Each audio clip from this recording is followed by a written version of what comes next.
காசு ஏமாத்து வேலை செஞ்சுட்டு ரோட்டுல படுத்து உருண்டா எல்லாம் சரியாகிடுமா? ஒரு பெண்ணை சுத்தி வளைச்ச 10க்கும் மேற்பட்ட பெண்கள்.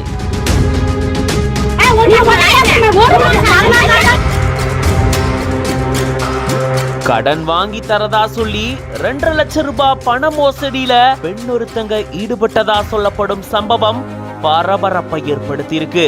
காசை ஏமாத்தி கம்பி நீட்டின பெண்ண நாசுக்கா வரவழைச்சு சுத்து போட்டிருக்காங்க பாதிக்கப்பட்ட பெண்கள்.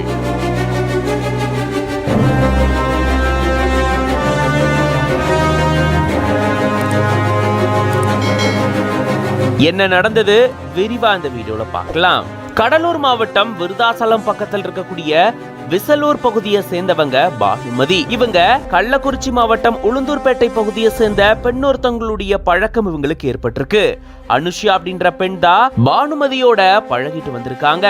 இந்த நிலையில தான் தனியார் பைனான்ஸ் மூலமா கடன் வாங்கி தரதா பானுமதி அனுஷா கிட்ட சொன்னதாகவும் அதுக்காக பணம் தரணும் அப்படின்னு சொல்லி அனுஷா கிட்ட கேட்டதாகவும் கூறப்படுது. அதே போல பல பேர் ஒன்று சேர்ந்து வந்தா அதிகப்படியான கடன் வாங்க முடியும் அப்படின்னு சொன்னதால அனுஷாவுடைய சொந்த ஊரான உளுந்தூர்பேட்டை அடுத்த தேன்குணம் பகுதியை சேர்ந்த 10க்கும் மேற்பட்ட பெண்கள் கிட்ட இருந்து சுமார் 2,50,000 ரூபாய் ரொக்க பணத்தை வாங்கிட்டு கடன் வாங்கி தராம பானுமதி கம்பி நீட்டினதா கூறப்படுது.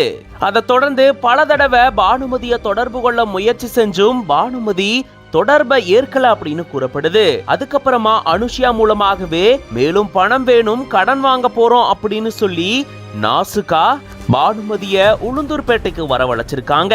அப்பதான் 10க்கும் மேற்பட்ட பெண்கள் பானுமதிய சுத்தி வளைச்ச உடனே அப்பாவி போல சாலையில படுத்து உருண்டு புலம்ப ஆரம்பிச்சிருக்காங்க. போலீசார் சம்பவ இடத்துக்கு வந்து விசாரிச்சதுல சுமார் 2.5 லட்சம் ரூபாய் பணத்தை பானுமதி ஏமாத்தி இருக்கிறது தெரிய வந்திருக்காம். இந்த நிலையில சாலையில விழுந்து பிறண்டு அழுத அந்த பெண் மேல வழக்கு பதிவு செஞ்சு அவங்கள கைது செஞ்சு போலீசார் இப்போ தீவிர விசாரணையில ஈடுபட்டு வராங்க.